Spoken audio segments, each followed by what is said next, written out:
हर राज्य में लड़कियां अपने एक्सपीरियंस पे बातें कर रही हैं और इन चुनौतियों की चर्चा हो रही है।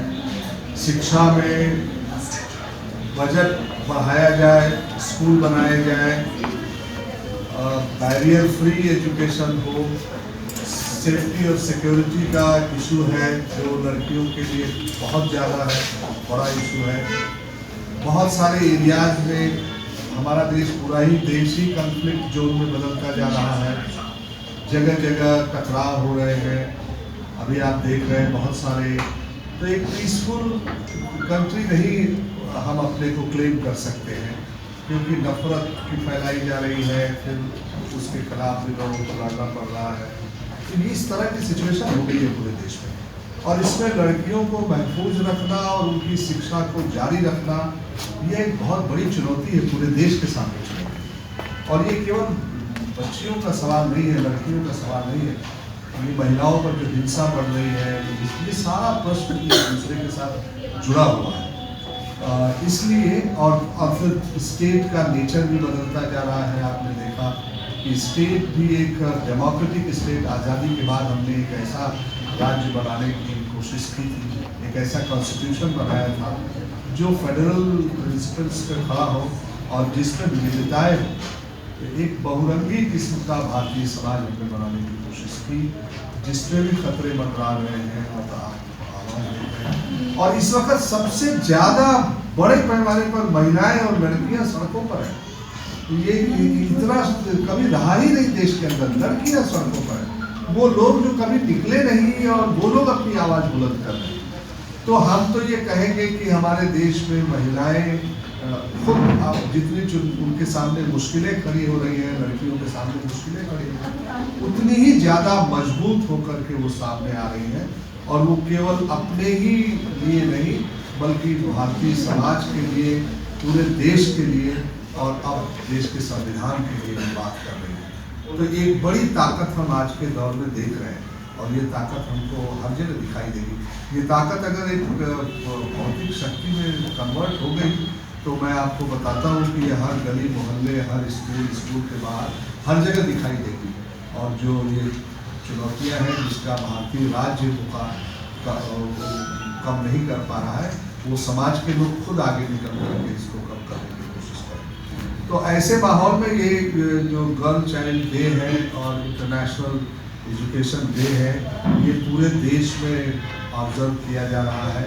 और आप जानते हैं कि इसलिए भी ऑब्जर्व हो रहा है कि और भी फाइट अगेंस्ट इनइक्वालिटी, ये इनइक्वालिटी का पूरा एक वीक है पूरी दुनिया में मनाया जा रहा है। आपको पता है कि दुनिया भर के बड़े धनाढ्य लोग दावोस में इकट्ठे हैं, स्विट्जरलैंड के शहर दावोस में।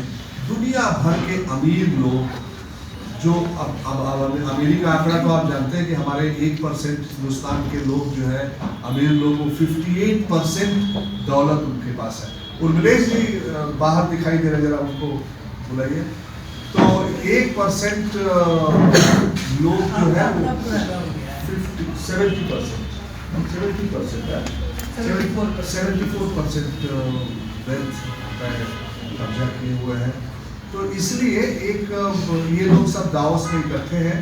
तो सिविल सोसाइटी भी और बहुत सारे लोग भी वहाँ वो बिजनेस डील कर रहे हैं, वहाँ वो चर्चाएं कर, हालांकि वो लोग भी बात कर रहे हैं असमानता की, वो भी बात कर रहे हैं महंगाई की, वो भी भूख की बात कर रहे हैं, वो सब भी बात। जो लोग जिम्मेदार हैं वो खुद बैठ करके दावोस में भूख और महंगाई, ये देखिए कितने बैठक लगे।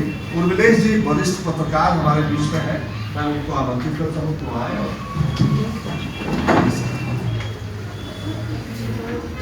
तो उर्मिलेश जी ने हमारा निवेदन स्वीकार किया, इसके लिए बहुत बहुत धन्यवाद।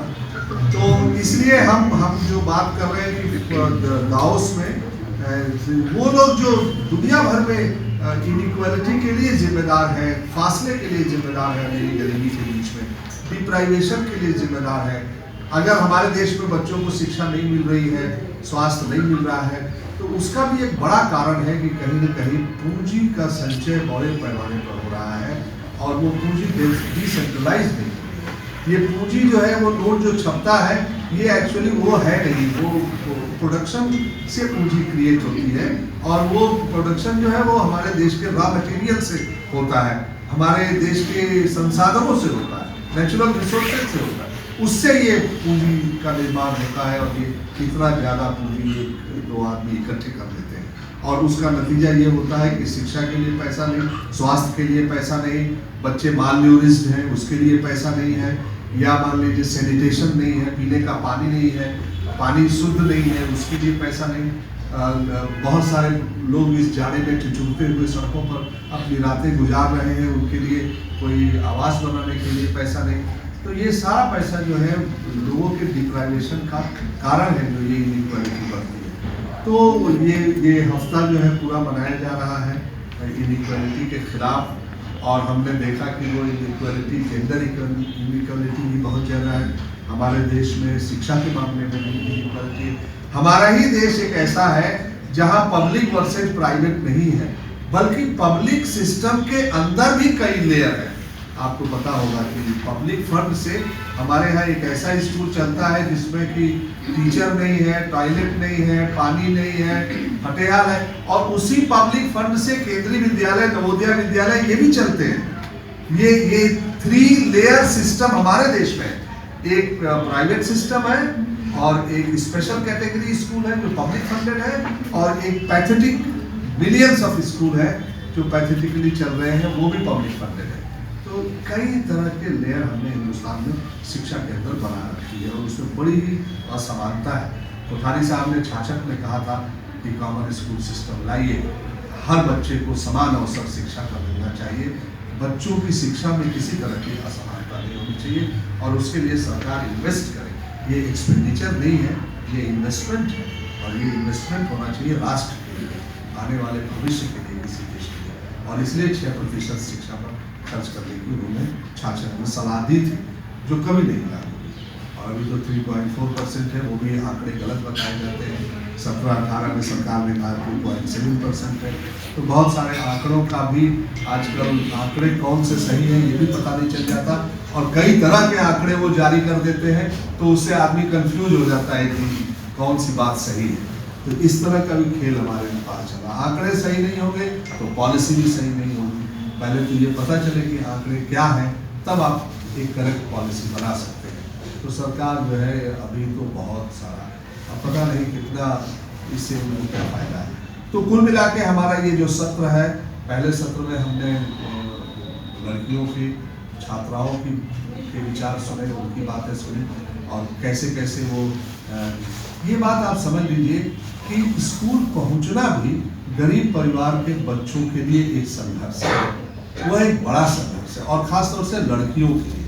और वो भी अगर दलित हो, अल्पसंख्यक समुदाय से हो, पिछड़े समुदाय से हो या फिर डिसेबल बच्चे हो तो उनके लिए वो बड़ा संघर्ष है। लाखों करोड़ों बच्चे रोज संघर्ष करते हैं स्कूल तक पहुंचने और हमारा स्कूल ऐसा बन गया है जो उन बच्चों का स्वागत नहीं करता है बल्कि उनको पुश आउट करने की कोशिश करता है, धकेल के बाहर निकालने की कोशिश करता है। वो चाहे वह टीचर की बात हो या वहाँ के मैनेजमेंट की बात हो, वह इंफ्रास्ट्रक्चर की बात हो, वो जो कुछ भी बात हो, लेकिन जरूर हमारे बच्चे बीच में स्कूल छोड़ देते हैं और करोड़ों के आउट ऑफ स्कूल बच्चों में शामिल हो जाते हैं या चाइल्ड लेबर हो जाते हैं या फिर सड़क पर भीख मांगते दिखाई देते हैं। मैं तो देखता हूँ कि कहीं भी आप बस स्टॉप पर जाइए, कहीं जाइए, बहुत सारे बच्चे जिनको स्कूल में होना चाहिए वो कोई कलम बेच रहा है, कोई कुछ बेच रहा है, लाखों की तादाद। देश का बचपन जो है बिल्कुल असहाय और एकदम क्या हो गया है कि, और ये हमारे देश के नेता जो है वो विश्व गुरु बनने की बात करते हैं और गौरवशाली बनने के, दुनिया का सबसे बड़ा। तो विश्व गुरु बनेंगे अशिक्षित रख के लोगों को, निरक्षर रख के लोगों को, अस्वस्थ रख के लोगों को विश्व गुरु आप कैसे बन जाए। तो खैर इतनी सारे बातों पर हमारी चर्चा होनी है। पार्लियामेंट का सेशन भी आने वाला है तो इसलिए हमने ये इसको शिक्षा के साथ जोड़ा है, फाइनेंस के साथ जोड़ा है। अभी ये हर साल प्री बजट कंसल्टेशन होता है, मैं भी उसमें जाता हूँ, हर साल अपनी आवाज़ उठाता हूँ। फाइनेंस मिनिस्टर उसके बाद एक शब्द भी बोले अरुण जेटली जी अब नहीं रहे, वो पहले आया करते थे और वो भी एक शब्द नहीं बोलते थे। अब जो लोग हैं वो भी कुछ नहीं बोलते हैं, सुनते हैं और काजू खाते रहते हैं बीच बीच। तो कुछ भी मतलब बताते नहीं कि क्या करने वाले हैं, क्या करने वाले हैं। शिक्षा पर पैसा आने वाला है, स्वास्थ्य पर पैसा आने वाला है, बहुत सारे मुद्दे हैं जिन पर वो बजट कंसल्टेशन होता है और हर बार देखते हैं कि घट जाता है। तो इस बार भी हम लोगों ने आवाज़ उठाई है और हम इसके माध्यम से भी आवाज़ उठा रहे हैं, हम पिटीशंस के जरिए भी आवाज़ उठा रहे हैं, सड़क पे भी बच्चे आवाज़ उठा रहे हैं। आपने देखा होगा जेएनयू की लड़ाई और बहुत सारी लड़ाइयाँ हायर एजुकेशन में मुफ्त शिक्षा की मांग को लेकर के, शिक्षा के खर्चे को घटाने की मांग को लेकर, और स्कूल एजुकेशन में भी वही बात है। शिक्षा का खर्चा अब कोई मिडिल क्लास भी परिवार बियर नहीं कर सकता। IIT में इतने परसेंट 200% फीस बढ़ गई। कुछ लोग कहने लगे कि साहब वो JNU में अगर ये स्ट्रक्चर नहीं होता फीस का तो गरीब परिवार, गरीब इलाकों से लोग वहाँ आ ही नहीं पाते। जिनको आप देशद्रोही कह रहे हैं वही लोग इस बार UPSC के जो एग्जाम हुए हैं 32 सीटों में 18 तो वो खाली JNU में, बाकी यूनिवर्सिटीज में नहीं, जिनको आप देशद्रोही कहते हैं। दुनिया के बड़े साइंटिस्ट, बड़े फिलोसफर, बड़े इकोनॉमिस्ट सब वहीं से आते हैं। आप उसको, और हमारे बहुत बड़े मंत्रिमंडल में भी बड़े बड़े लोग वहाँ से आते हैं। तो खैर जो भी हो, ये एक लड़ाई है छात्रों की। शिक्षा मुफ्त होनी चाहिए, ये हमारी आवाज़ शुरू से रही है। कम से कम सेकेंडरी एजुकेशन में कोई भी पैसा खर्च नहीं किया जाना चाहिए, वो मुफ्त हो और उसके लिए आप पैसे जुटाइए। टैक्स पेयर वेल्थ टैक्स लगाने से क्यों घबरा रहे हो? अभी रिजर्व बैंक से पैसा लेकर के 10% तुमने कारपोरेट टैक्स माफ कर दिया, जो पिछली बार लगा हुआ था। 1,74,000 करोड़ रुपया रिजर्व बैंक के रिजर्व मनी से दिया गया, वो गरीबों की जेब में नहीं डाला गया, वो कारपोरेट की जेब में डाल दिया 10% उसका टैक्स कम कर। ये हालत, तो इसलिए उनसे घबराते हैं, उनको ऊपर टैक्स लगाने से, उनको और क्या और छूट दी जा रही, छूट दी जा रही। तो यही है। तो पैसा कहाँ से आएगा? तो पैसा इसी देश से आएगा, पैसा तो इसी देश से आएगा। और इस देश में जो लूट रहे हैं उन लोगों को कंट्रोल कीजिए, या फिर आप अपने खर्चों की प्रायोरिटी तय कीजिए। शिक्षा आपके डेवलपमेंट में है कि नहीं? हमको तो लगता है कि शिक्षा आपकी जरूरत ही नहीं उनको है। तो जो भी हो, तो इन सब सवालों पर भी हमारे पैनल में बहुत ही विद्वान लोग हैं। उर्मिलेश जी छात्र जीवन से ही शिक्षा और सामाजिक प्रश्नों पर बातें करते रहे, लड़ते रहे हैं। और मैं लखनऊ विश्वविद्यालय में पढ़ता था तो उर्मिलेश जी इलाहाबाद स्टूडेंट मूवमेंट के लीडर थे। फिर बाद में पत्रकारिता के क्षेत्र में आए, काफ़ी उन्होंने ऊंचाइयाँ हासिल की, हिंदुस्तान में रहे। राज्यसभा टीवी के, जब राज्यसभा टीवी बनी तो उसके वो डायरेक्टर थे या CEO एग्जीक्यूटिव एडिटर थे। और उसके बाद अभी बहुत सारे चैनल्स के साथ जुड़े हुए हैं, और भी बहुत सारी बातें मुझे शायद बड़े लोगों की बहुत बातें पता नहीं रहती, तो वो भी होगा। तो वो हमारे इस को संबोधित करेंगे अंजला तलेजा, जो हमारे IT फोरम के फाउंडिंग मेंबर हैं और ऑक्सफैम में इस इनइक्वालिटी का इशू बात रखेंगे। अमेरिका से DCPCR भी हैं और सदस्य DCPCR हैं, और बाल संरक्षण के मुद्दे पर यहाँ बहुत सेंसिटिव ढंग से प्रोटेक्शन के इशू पर काम करते हैं, वो अपनी बात रखेंगे।